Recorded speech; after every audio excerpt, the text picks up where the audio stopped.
قرآن کی سب سے چوٹی کا مضمون ہے، وہ جو انہوں نے کہا تھا وہ جی محمد شہید ہو گئے، نبی ہوتے تو شہید کیوں ہوتے؟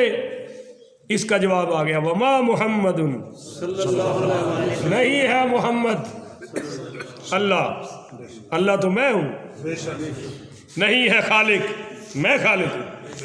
وما محمد محمد کوئی معبود نہیں ہے، معبود میں ہوں، الا رسول وہ تو میرا صرف رسول ہے، وہ تو میرا عظیم الشان رسول ہے، رسولوں میں سب سے اعلیٰ رسول ہے۔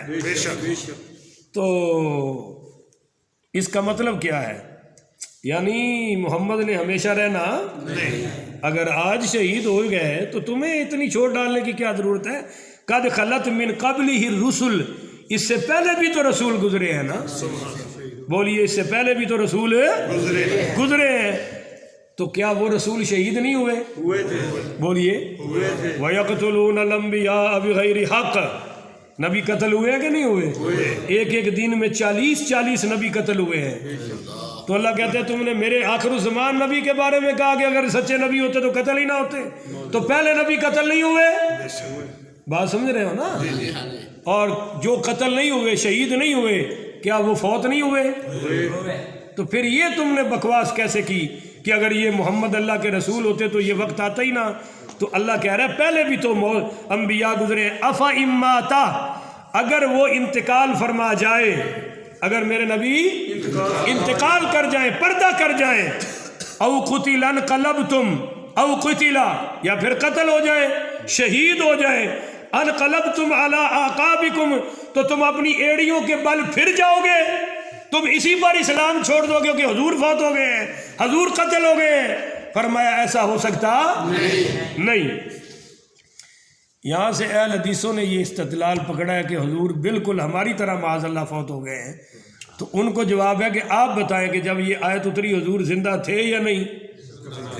بولو نا، زندہ تھے نا، یہ آیت تو حضور کی زندگی میں مکمل ہوئی ہے، تو جو قرآن حضور کی زندگی میں مکمل ہو گیا اس میں حضور کی وفات کا ذکر کس نے ڈالا ہے؟ نہیں سمجھے ہو؟ اس پر کبھی پھر دلائل دوں گا، ابھی اشارہ کافی ہے۔ فرمایا اگر میرے محبوب پردہ کر جائیں، انتقال کر جائیں، او قتلا، یا شہید کر دیے جائیں، تو انقلبتم علی اعقابکم، انقلبتم علی اعقابکم، تو پھر تم اپنی ایڑیوں کے بل الٹے پھر جاؤ گے۔ ومن ينقلب علی عقبیہ، جو پھرتا ہے الٹے پاؤں، فلن یضر اللہ شیئا، تو اللہ کا کوئی نقصان نہیں کر سکتا۔ دین اللہ کا ہے، میں اللہ کل بھی زندہ تھا، آج بھی زندہ ہوں۔ نبیوں پر موت آئے گی، میں موت سے پاک ہوں۔ نبی شہید ہوں گے، میں اللہ تو شہید ہونے سے پاک ہوں نا۔ اور ان الدین عند اللہ الاسلام، اسلام تو میرا دین ہے، اور تم نبی کے صحابہ میری خاطر آئے ہوئے ہو، تو تم اس وجہ سے کیوں ہمت ہار رہے ہو کہ جی نبی شہید ہو گئے ہیں یا فوت ہو گئے ہیں؟ فرمایا میں کل بھی زندہ تھا اور آج بھی اور ہمیشہ زندہ رہوں گا۔ بولی ہمیشہ زندہ۔ وَسَيَجْزِي اللَّهُ الشَّاكِرِينَ، اور جلدی اجر دے گا اللہ شکر کرنے والوں کو۔ ایک وقت آیا کہ حضور کی وفات ہو گئی، جب آپ نے رحلت فرمائی تو حضرت عمر نے تلوار نکال لی، کہا خبردار جس نے کہا کہ محمد فوت ہو گئے ہیں اس کی گردن اتار دوں گا۔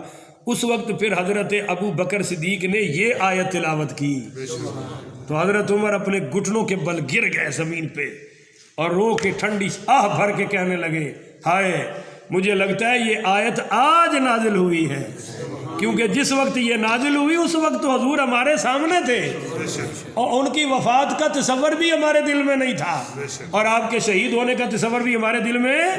آج جب حضور پردہ کر گئے ہیں اور حضرت ابو بکر نے اس موقع پر پڑھی ہے تو مجھے لگتا ہے کہ یہ آیت ابھی نازل ہوئی ہے۔ تو یہ مسئلہ بھی حل ہو گیا۔ اب آخر میں اس ساری چیز کا نتیجہ